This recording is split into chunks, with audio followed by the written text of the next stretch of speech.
So I want you to just close your eyes for a second and put yourself in a really, really specific, incredibly dire situation. Okay. Am I ready? So imagine you are standing on the slanting deck of this massive naval ship, right? It's the dead of night. You are miles out in the open, freezing ocean. Oh, wow. Setting a cozy scene today. Right, very cozy. The wind is howling so loudly you can barely even hear the person standing right next to you. And the waves are just crashing violently over the sides, soaking you to the bone. Sounds terrifying, honestly. It is, and the radar is flashing this blinding, terrifying red because the enemy fleet is bearing down on your position.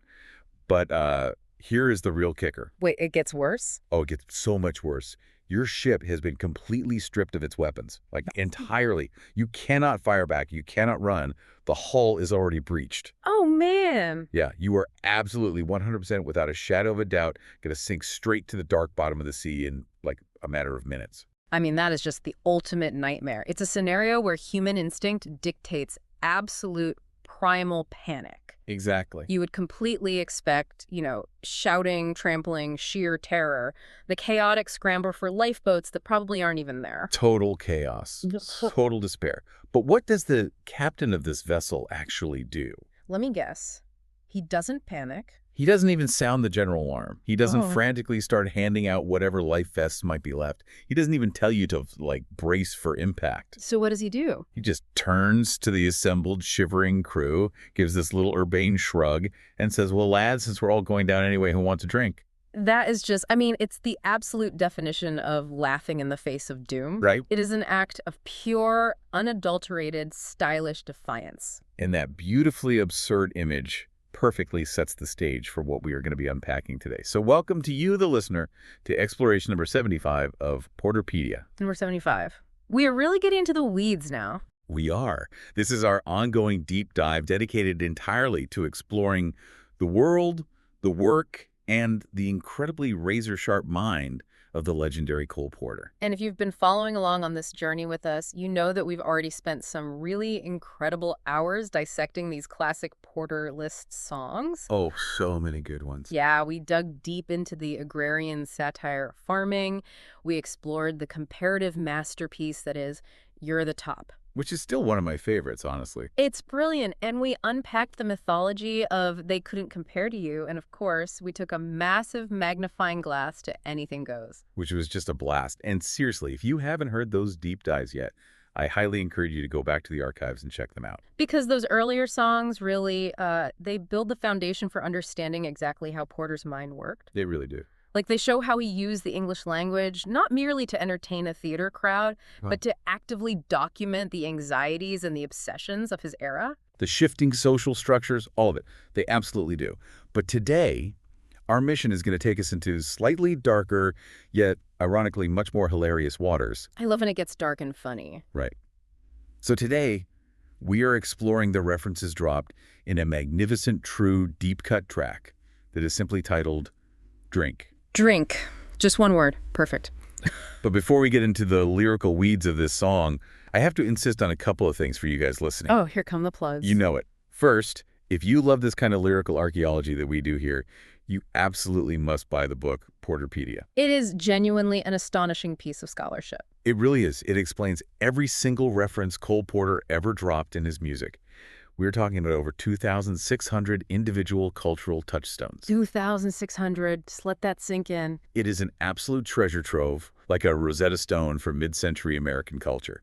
And we have it linked right there in the episode description for you. Yeah, it really is an essential companion because, trying to understand the architecture of Porter's list songs without understanding the specific societal weight of each reference. It's impossible. Right. It's like trying to appreciate a stained glass window in the dark. You just don't get the full picture. That is a great way to put it.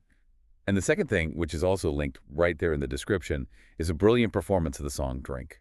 You simply must hear it. You really must. To fully appreciate the tempo, the wit, and the sheer phonetic velocity we are going to be talking about today, you just have to hear it performed. And you'll find the full lyrics link there as well, which is helpful because it goes by so fast. It really does. Yeah. But let me give you the hook, the central thesis for today's deep dive. Drink sounds, on its surface, like this frivolous, chaotic, almost nonsensical naval drinking song. Which is fun on its own. Right. But what it actually operates as is a hyper-detailed cultural time capsule of 1944 America, sealed completely inside a joke about a shipwreck. And that's the underlying brilliance of the piece, really. It takes this terrifying premise of an impending shipwreck and uses it to perfectly capture the psychology of a society that was just absolutely desperate for a laugh. Desperate. Yeah, I mean, this is in the final, grueling, exhausting years of World War II. So let's unpack this. We have to start by zooming out and looking at the exact moment in history when this song hits the stage. Right, context is everything. So December 1944, the song was written for a Billy Rose Broadway review called Seven Lively Arts. Okay, late 1944. Yeah, and if I'm looking at the theatrical timeline here, Rodgers and Hammerstein debuted Oklahoma just the year prior in 1943. Oh, right, which was a massive game changer. A total earthquake for Broadway, Oklahoma. It essentially blew up the old rules. It popularized the integrated musical where every single song, every dance, every lyric had to seamlessly advance the plot. Right, or deepen the character development. Dramatic realism was becoming the new undisputed gold standard. Exactly. So my question is, why is Cole Porter writing a disconnected, seemingly plotless review song right at the exact moment modern, integrated musicals are being born? It's a really great question, and it honestly comes down to the fundamental difference in the format and, where Porter felt most intellectually free. Free from the plot, basically. Precisely. A review is not an integrated musical. A review operates by totally different rules. It is essentially just a collection of sketches, specialty acts, ballet sequences, and standalone songs. Just a grab bag of entertainment. Right. There is no continuous, overarching narrative story that you have to stick to. You don't have to worry about whether a song justifies a character's emotional journey. Which sounds exactly like where Porter would want to be. It was his natural habitat. This format was where he thrived because he didn't have to compress his wit to fit into a linear narrative. He could just flex his incredible verbal dexterity. And his love for topical humor. Exactly. His immediate social observation and those dazzling, elaborate lists of contemporary references that he was just so famous for. Right, so you could write a song about a sinking ship out of nowhere, completely divorced from whatever sketch preceded it, and the audience would just accept it purely on its own comedic merits. They absolutely would. Okay, so that brings us to the actual mechanics of how Porter sets up this absurd premise in the song itself. Let's look at the prologue in the verse. This part is so good. We open with a solo sailor singing out to the crew, waking them up. He sings, "Hey there, in the halyards! Hey there, in the head! Hey there in the scuttlebutt! Hey there in bed!" He's basically rousing the entire ship, hitting every single corner of the vessel, no matter what the men are actually doing. Right. But notice how he establishes the nautical setting immediately, not with vague descriptions, but with very specific, authentic terminology. The halyards, the head, the scuttlebutt. Yeah, he is grounding the listener in the absolute reality of the ship before he pulls the rug out from under them. Which makes the joke hit that much harder. Exactly, and then he tells them the terrible news. He says there's a nor'wester blowing, and unless they travel faster, they are facing total disaster. The choir of men responds, asking what he means. And then we get the verse, which contains the setup for the entire joke. The sailor says he just received a wire, like a telegram from Lord Nelson. The telegram, right? And the enemy is eastward bound. The ship is entirely incapable of fighting back, and they will, quote, all be definitely drowned. Just very matter of fact, definitely drowned. So he turns to the men and says, so, lads, before to Davy Jones's locker we sink, how's about just one little drink? And the choir of sailors, rather than panicking, responds with a remarkably enthusiastic aye, aye, aye, sir. Just completely agreeing to have one little drink before they plunge to their watery graves. It is so incredibly bizarre when you isolate it like that. It reminds me so much of that modern internet meme. You know, the one with the cartoon dog wearing a little bowler hat? Oh, sitting at the table in the burning room. Yes. Sitting at a table with a mug of coffee in a room that is entirely engulfed in roaring flames. And he just has this blank, placid smile and a speech bubble that says, this is fine. That is a phenomenal analogy for what Porter is doing here. But the thing is, in Porter's version, the dog isn't just sitting there passively saying this is fine. Right. The dog is actively saying, this room is on fire, the exits are blocked, we are all going to burn to a crisp in exactly 3 minutes, so let's order a round of martinis, toast to the good times, and see who can sing the fastest. Yes, and to understand why that specific flavor of dark, defiant joke works so perfectly, we really have to look closely at the psychology of the audience sitting in that Broadway theater. Right, on a cold December night in 1944. You have to remember, this is an audience that has spent years, literal, grueling years, coping with the inescapable realities of a global total war. It wasn't just on the news, it was their whole life. They aren't just reading about it, they are living it. They are dealing with daily, frustrating rationing. I mean, you couldn't just buy meat or sugar or coffee or gasoline whenever you wanted. And the casualty reports. Yeah, they are reading grim, heartbreaking casualty reports in the newspapers every single morning. They are enduring the agonizing, open-ended separation from their sons, their husbands, their brothers. The fear is just a constant low-frequency hum in the background of their everyday lives. You couldn't escape it. You really couldn't. Even the concept of receiving a telegram, which the sailor mentions in the song, Right, he says he got a wire. that was a source of sheer terror on the home front because that was exactly how the military notified families that their loved ones had been killed in action. Oh, wow. I didn't even think about that immediate association. So the audience understood loss, sudden disaster, and uncertainty all too well. It wasn't an abstract theatrical concept for them. It was their daily reality.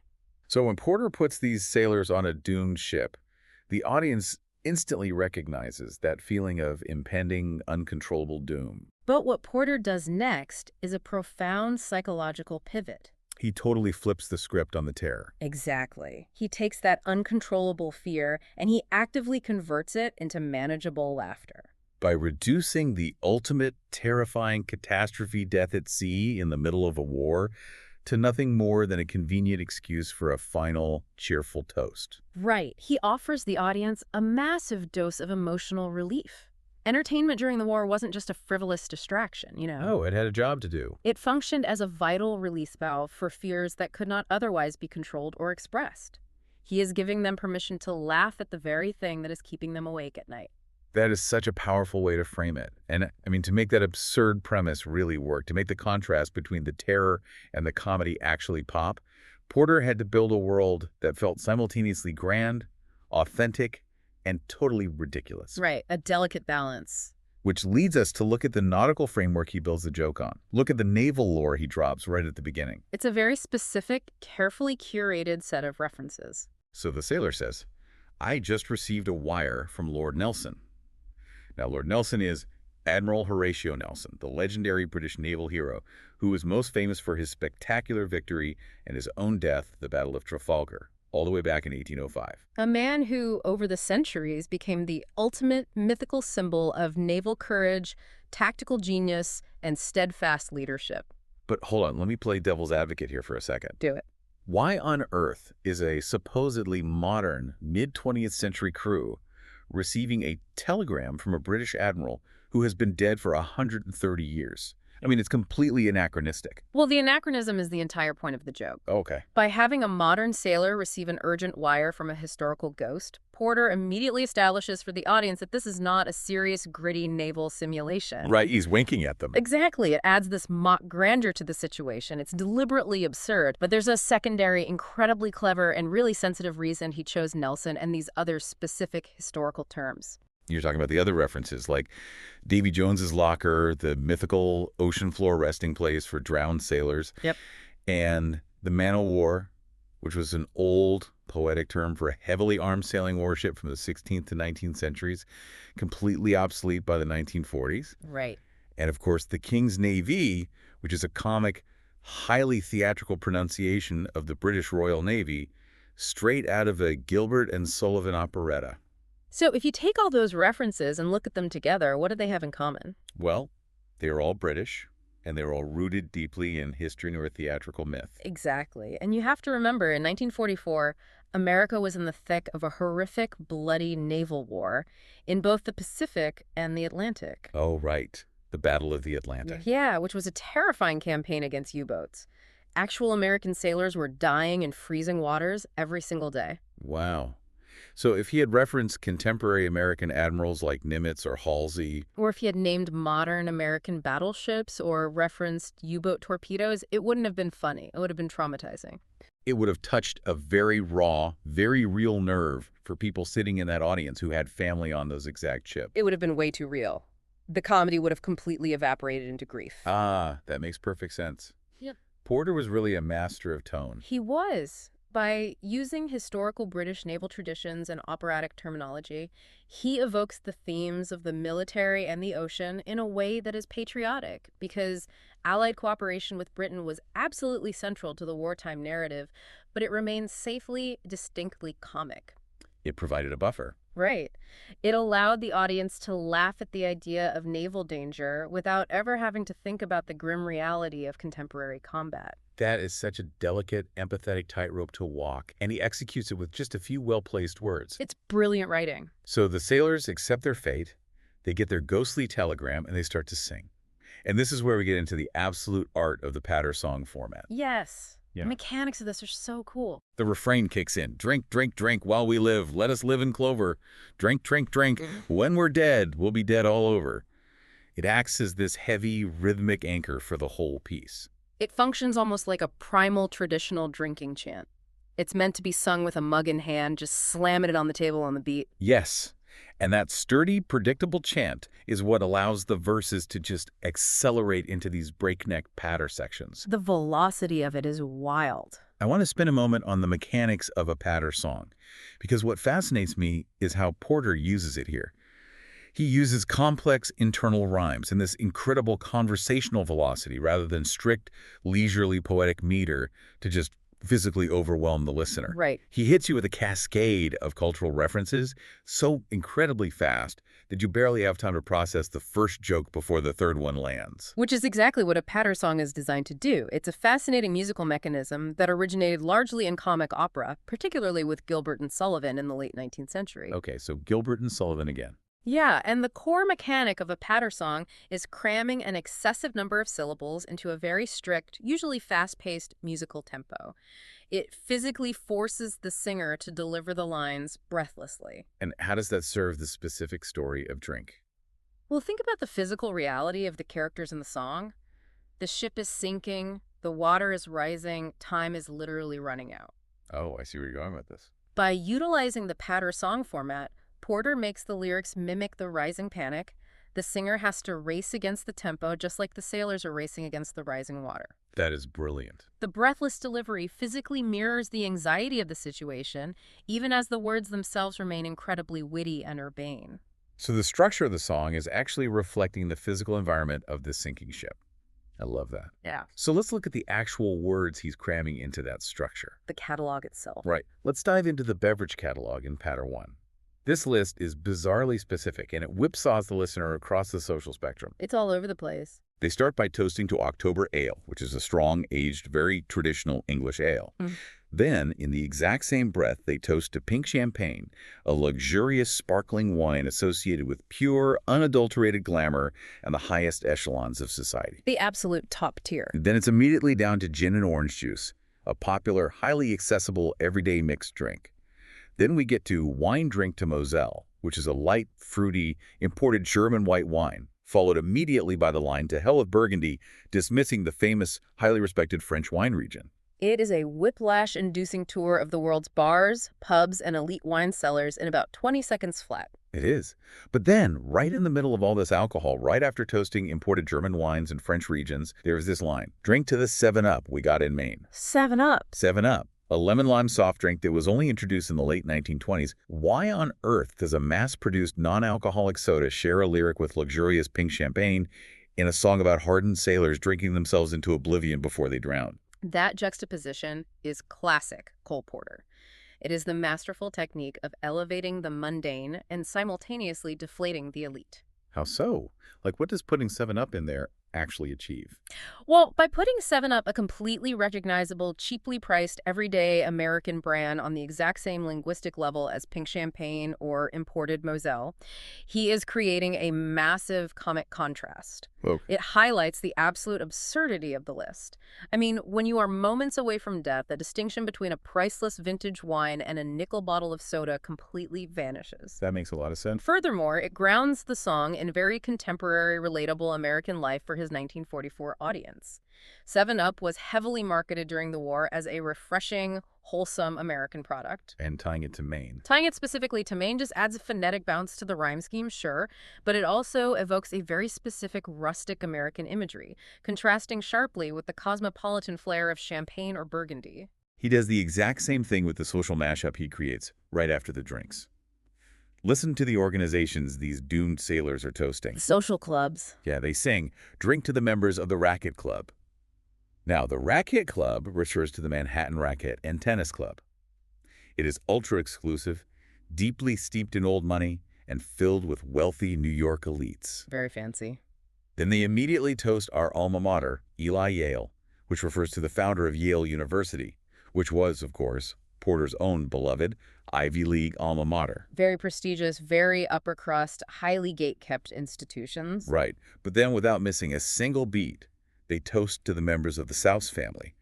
Now that sounds like a wealthy, influential family name, like the Vanderbilts or the Astors, It right? sounds like it, yeah. But it's actually a pun. It's a reference to a traditional, bawdy American drinking song that goes, "Drunk last night, drunk the night before." A souse is literally just a slang term for a habitual drunkard. It's such a good joke. And then right after the drunks, they toast to the Masons, Eagles, Elks, and Moose.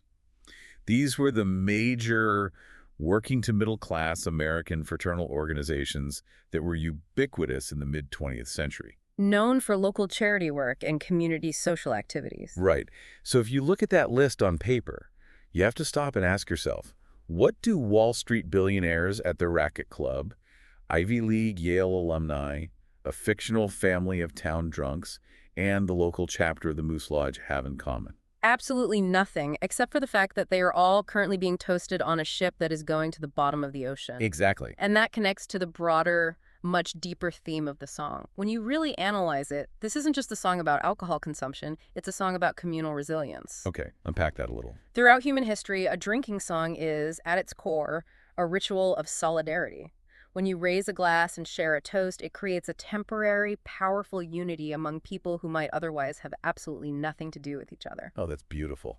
By throwing elite private clubs and everyday middle-class fraternal charities into the exact same lyric, the act of drinking effectively levels society entirely. It's the ultimate great leveler. Yeah. It reminds me of being stuck in an elevator during a massive citywide blackout. Oh, that's a good comparison. Right. When the lights go out and the car stops between floors, it suddenly doesn't matter if you are the CEO of the company or the unpaid intern delivering the mail. The hierarchy vanishes. Exactly. You're both just two people sitting in the dark hoping the air conditioning comes back on. In Porter's song, it doesn't matter if you went to Yale or if you spend your Friday nights at the Elks Lodge, you're both getting wet. That's a perfect way to visualize it. Everyone is perfectly equal in the face of absolute disaster, and therefore, everyone is equally worthy of a final toast. Yeah. Porter takes all these rigid cultural and class differences that defined mid-century American life and dissolves them into one shared democratic experience of survival, even if that survival is only going to last a few more minutes. Now, that concept of social leveling through a toast doesn't just stop at private citizens and social clubs, though. Porter aggressively and hilariously applies it to the very people who were running the country and the war effort. This is where it gets really interesting historically. And this brings us to what I like to call the political pub crawl of 1944. The political pub crawl, I like that. This section of the lyrics is where the song truly transitions from being a clever piece of musical comedy into an incredible, invaluable historical document. Right. Now, as we look at these historical figures, and I want to be super clear here for the listener. The disclaimer. Yes, the disclaimer. Regardless of where anyone listening stands politically today or where they stood on the Roosevelt administration's New Deal back in 1944, what we are doing here is purely historical analysis. We aren't endorsing any specific political viewpoints. Exactly. We are strictly analyzing how these historical figures functioned as cultural touchstones within Porter's lyrics at that very specific moment in time. We're just looking at the source material. Right. And what's truly brilliant here is how Porter uses these towering figures purely as cultural props. He's not writing a policy critique. He's pulling the most intimidating, powerful figures of the era right down to the bar stool with the sailors. And understanding the context of exactly who these people were in 1944 is everything when decoding why the audience would have roared with laughter at their inclusion. Absolutely. So let's look at the lyrics in Patter 1. The sailors are singing at breakneck speed. Drink to our Secretary Morgenthau, drink to Miss Perkins, beg your pardon, Ma, drink to our Eleanor, so heaven sent. It's quite the trio. It is. Let's break these down one by one to understand their cultural weight. Why these three specific people? Let's start with Henry Morgenthau Jr. So Henry Morgenthau Jr. was Franklin Roosevelt's Secretary of the Treasury. And in December 1944, he was an incredibly visible, consequential figure because he was the man responsible for managing the massive, complex, unimaginably expensive wartime economy. He was the money guy. He was the face of war bonds, which citizens were constantly pressured to buy. He was the face of wartime taxation, which was heavily impacting every American wallet. He was a daily, serious presence in the newsreels and newspapers. Okay, so he's the guy actively taking your money to fund the war. And then we have Miss Perkins. The lyrics playfully call her Ma, rhyming with Morgenthau. This refers to Frances Perkins. Yes. Frances Perkins was the Secretary of Labor, and she was a deeply historic figure in her own right. She was the very first woman ever to serve in a United States presidential cabinet. Which is just a massive milestone. Oh, huge. She was a major architect of the New Deal policies, including the creation of Social Security and the establishment of the minimum wage. Wow, okay. So by the time the song premiered in 1944, she had been serving in the cabinet for over a decade. She was a very familiar, established, and sometimes controversial national figure. And finally they sing, drink to our Eleanor, so heaven sent. Eleanor Roosevelt. The First Lady of the United States. And you have to understand the magnitude of her presence. She had achieved a level of public prominence, visibility, and vocal activism that was completely unprecedented for a First Lady up to that point in history. She was really everywhere, wasn't she? She wrote a syndicated daily newspaper column called My Day. She traveled the globe visiting troops. She was admired, she was debated, and above all, she was absolutely everywhere. And right after they toast Eleanor, the sailors sing, I'd rather be right than president. Now, this phrase is fascinating to me because it's a cultural nesting doll. It really is. I know the phrase originally comes from Henry Clay, the famous 19th century American politician who supposedly said it when his compromises cost him his chance at the presidency. But what is a Henry Clay quote doing in the middle of a 1944 drinking song? It's a brilliantly layered joke that rewards the culturally literate Broadway audience. While it started as a famous Henry Clay quote, by the late 1930s and 40s, I'd Rather Be Right had actually become the title of a very popular George M. Cohan Broadway musical. Oh, really? Yeah, and what was that musical about? It was a political satire that actively poked fun at Franklin Roosevelt and his administration's policies. Oh, wow. So it's an inside baseball theatrical joke wrapped inside a historical political quote used to top off a list of current political figures. Exactly. And the timing of this lyric is crucial to understanding its impact. 1944 was a major election year. Roosevelt had just run for and won an unprecedented fourth term in office. A fourth term. The political fatigue must have been real. The air in America was thick with partisan political rhetoric, election exhaustion, and tension over the future of the war. So dropping that specific phrase would have been instantly recognizable to the audience as a cheeky nod to the highly charged current political climate. But the genius of it, and this goes right back to the elevator analogy, the idea of the great leveler is that Porter isn't actually arguing policy here. No, not at all. He isn't making a grand statement about whether Morgenthau's tax plans are economically sound, or if Perkins' labor policies are effective, or if FDR should have run for a fourth term. He is literally turning the entire serious, intimidating wartime government into cheerful drinking companions on a sinking ship. That's the profound emotional relief we talked about earlier.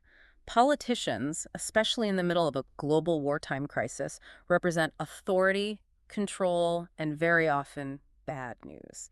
They are the ones pulling the levers. Right. They're the ones making the decisions that affect whether your son comes home or whether you have enough sugar for the month. By taking these towering, serious figures of the government and treating them like buddies at the local bar that you're just casually clinking mugs with, Porter diffuses their intimidating power. It makes them human. It's an acknowledgement of the heavy political atmosphere, but it's transformed into a joke to ease the tension of the era.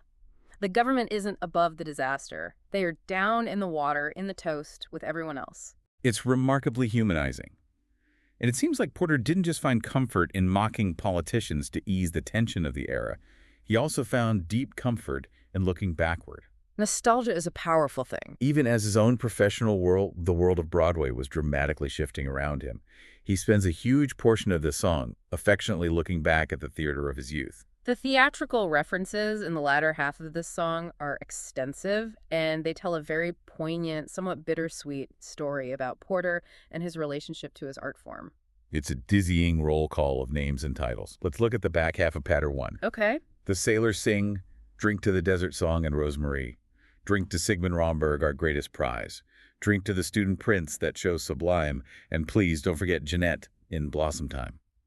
Drink to Nelson Eddy before you faint. And here's to J.J. Schubert, our patron saint. It is an unabashed love letter to a very specific, highly romanticized era and style of theater. But that leads to my question. I'm looking at this list. The Desert Song, Rosemarie, The Student Prince, Blossom Time. These were massive, sprawling operetta hits in the 1920s. Very popular in their day. Sigmund Romberg was essentially the undisputed king of the sweeping European-style operetta. Jeanette MacDonald and Nelson Eddy were the biggest stars of operetta film adaptations in the 1930s, famous for singing to each other in mounted uniforms. Which seems very dated by 1944. Right. Wasn't that entire style of earnest, sweeping, highly romantic operetta already going completely out of fashion by the time 1944 rolled around? It absolutely was. As we discussed earlier with the premiere of Oklahoma, the Broadway landscape was drastically, permanently changing. Moving towards realism. The integrated musicals, with realistic, psychologically grounded characters, modern choreographic storytelling, and jazz-influenced American scores, were rapidly becoming the dominant art forms. So operetta was out. The traditional operetta, with its predictable royalty-in-disguise plots and sweeping waltzes, was absolutely yielding cultural ground. However, audiences still harbored a deep affection for that sweeping romance. Okay. In fact, a major revival of Romberg's The Student Prince was actually playing on Broadway in 1944, produced by the Schubert brothers. And Blossom Time also saw a prominent revival that exact same year. Oh, so these references weren't just dusty memories. They were actively in the air on Broadway at that moment. Yes. There was a distinct wartime appetite for nostalgia, a craving for the beautiful, uncomplicated, melodramatic romance of a bygone era as an escape from the harsh modern realities. But Porter, being Porter, can't just be purely nostalgic and earnest. Never. He always has to poke fun at the things he loves, like the line, "Drink to Nelson Eddy before you faint." Nelson Eddy and Jeanette MacDonald were famous for these incredibly earnest, hyper-romantic, beautifully sung duets where they just stare longingly into each other's eyes. It was very intense. Porter is gently mocking the swooning, over-the-top devotion of their fans. It's like he's saying, we all love them, their voices are beautiful, but let's admit, the whole fainting routine is all a bit much. It is affectionate nostalgia. He is acknowledging these beloved, slightly outdated traditions, while simultaneously winking at the sophisticated 1944 audience. But, there is a deeper, much more personal reality to this section of the song when you look closely at Cole Porter's own life at this exact historical moment. Let's talk about that, because his biography provides such a crucial, heartbreaking layer of context to this upbeat song. Yeah, in 1937, Cole Porter suffered a devastating horseback riding accident. Right. The horse rolled on him, completely crushing both of his legs. For the rest of his life, from that day forward, he was in chronic, severe, agonizing pain. It's so hard to imagine. He endured dozens of operations fighting osteomyelitis, which is essentially a bone infection, and constantly faced the looming threat of amputation, which eventually did happen. And he was dealing with all of this while writing 7 Lively Arts. Yes. During the period he was writing the score for 7 Lively Arts in 1944, he was suffering immensely. Yet his correspondence and his output from this time show a man who absolutely refused to stop working. He just kept going. He continued to write with this incredibly urbane, rapid-fire, highly topical wit, never letting the pain dull his lyrical edge. So while his physical body is failing him, and the theatrical landscape he once conquered is rapidly shifting toward a new, modern style, his mind is fiercely proving that it is as sharp and capable as ever. Precisely. This specific section of the song is Porter affectionately waving at an older theatrical tradition, the operettas of Romberg and the massive stage productions of J.J. Schubert, while simultaneously proving through the sheer complexity of his rhymes that he still possesses unmatched, blistering comedic velocity in the modern era. That's incredible. He is saying, I remember fondly where we came from, but look how fast and how sharp I can still run. It is a testament to his own profound personal resilience, beautifully mirroring the communal resilience of the sailors he's writing about. Wow. When you know what it costs him physically to write those lines, it completely changes how you hear the entire song. It's incredibly moving. It really is. So we've toasted the Navy's ghosts, we've toasted the nation's drinks from Maine to France, we've toasted the politicians running the war, and we've toasted the theater that provides the desperately needed escape.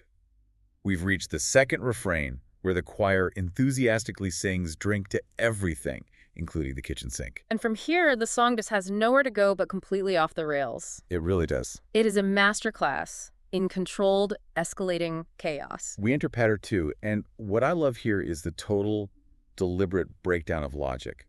The references stop being famous, recognizable figures like Eleanor Roosevelt or Sigmund Romberg, and they suddenly become these absurd, rapid-fire domestic caricatures. It gets very silly. The solo sailor starts singing, drink to the little wife for whom I pant, drink to the illness of my rich old aunt. Toasting the illness of a rich aunt, presumably because a hefty inheritance is coming his way, is such a wonderfully dark, classic vaudeville joke. It completely subverts the nobility of a final toast. And then the absurdity continues to accelerate. Here's to the memory of my dear old ma. I don't mean that mama down in Panama. He's jumping geographically and playing with language simultaneously. Right. He means his actual mother, not a romantic mama in the Central American country famous for the canal. He's clarifying his own toast in the middle of a panic. Which is just so funny. And then right after that, drink to my angel of a mother-in-law, drink to the day I sock her right on the jaw. The standard domestic comedy tropes are just frantically piling up as the panic presumably sets in on the sinking ship. The water's getting higher, so the jokes are getting broader. Exactly. And my absolute favorite joke in this section, which just comes completely out of left field. Drink to my brother once a boy so fine, who suddenly became sweet Adeline. That is such a fascinating line. Now, according to the historical context, Sweet Adeline is a famous, heavily harmonized barbershop quartet standard, right? Yeah, the joke here is this sudden, comic, gender-bending transformation of his brother dropped without any explanation in the middle of a frantic list of relatives. The geographic and linguistic mashups in this final descent are completely dizzying. He jumps from Panama to toasting ladies, whether rich or poor, and then suddenly throws in Vive la France, also Vive l'amour. French phrases meaning long live France and long live love, which reflects Porter's lifelong affection for European cosmopolitan culture. But in the context of this frantic, drowning sailor, it's just a mock, grand, slightly desperate toast to anything he can think of. And all of that frantic listing, that desperate grabbing at cultural flotsam, leads to the climax of the song where the lyrical structure completely gives way. It just completely breaks down. Yes, the finish. The catalog ends. There are no more witty references. There are no more politicians or wines or ants. The lyrics literally devolve into the solo and choir just rhythmically shouting, yes, drink, drink, drink, drink, drink, drink, drink, drink, drink, drink till you stink. Drink till you stink. Earlier they shout, skål, skål, skål, Yeah. which is a traditional Scandinavian drinking toast. And then they yell about pouring the alcohol down the old rat hole. If you pause and analyze what is actually happening linguistically here, it's quite profound. How so? The song entirely abandons all pretense of a catalog. Language itself loses its specific referential meaning. The words stop functioning as clever jokes or historical touchstones and become pure, rhythmic, primal, communal ritual. It's just chant at that point. Right. The repetition of the word drink ceases to be an instruction and just becomes a heartbeat, a drumbeat of survival. It's just noise, Yeah. but a shared noise. It's the sound of people refusing to face the dark quietly. Exactly. Think about the core meaning we've been building toward this entire time. Within the narrative fiction of the song, these sailors are doomed. The water is rising over the deck. They are going down. Within the reality of the theater in 1944, the global war is still raging outside the doors on 44th Street. The future for everyone in that room, both on stage and in the seats, is entirely uncertain. Yeah. But for the 3 minutes of this song, that fear is banished by the sheer, overwhelming physical exuberance of raising a glass together and shouting until the end comes. It's defiance. It's looking at the storm and saying, we might be going down, but we are going down singing, and we're going down together. Yes. Porter has miraculously transformed a simple body, seemingly throwaway drinking chorus into a massive celebration of the human spirit and survival itself. Which brings us to our final takeaway for this incredible piece of music. Drink isn't just a list of words that rhyme perfectly, though it certainly is that. It's a masterpiece of rhyming, sure. It is an invaluable, irreplaceable cultural archive. It shows us exactly, with surgical precision, what mid-century Americans valued, what they feared, who they respected, what they laughed at, and what they drank to. It really preserves everything. Preserves the sounds, the anxieties, the humor, and the incredible resilience of wartime America, sealed in amber. And that transformation from a disposable musical comedy song designed to get a laugh on a Tuesday night to vital historical evidence is exactly why Cole Porter's list songs remain so incredibly valuable to study today. Absolutely. But, analyzing this specific song also leaves us with something highly provocative to mull over. What's that? Think about the fact that nearly every single reference in Drink requires explanation today. We needed to discuss who Frances Perkins was, or why the Raquette Club was exclusive, or that 7-Up was a big deal to put next to champagne. Right, or why Nelsonetti fainting was a cultural touchstone. But in December 1944, Cole Porter assumed his audience understood every single one of those names instantly. They didn't need footnotes. They just laughed. They were ubiquitous. They were the cultural water those people swam in every single day. So the question for you, the listener, right now is, what incredibly famous, everyday pop culture references from our current year are going to require a historical dictionary to understand in 80 years? Exactly. What is a joke you make today, or a meme you share, or a politician you mock that makes perfect, instant sense to everyone in the room right now that will be completely, utterly baffling to historians trying to decode our culture in the next century? It's a great question. What is our era's 7-Up in Maine? That is a brilliant, slightly humbling thought to leave on. As you ponder what your personal 7-Up in Maine is, I want to remind you once more to check the episode description. Yes, check the links. You can buy the book Porter-Pedia to uncover thousands of more secrets, inside jokes, and forgotten histories just like this one. And please, click the link to hear the incredible performance of Drink for Yourself, complete with the lyrics. You won't regret it. Listen to the tempo, hear the chaos build, and imagine you were sitting in a Broadway theater in 1944, finding a much-needed reason to laugh.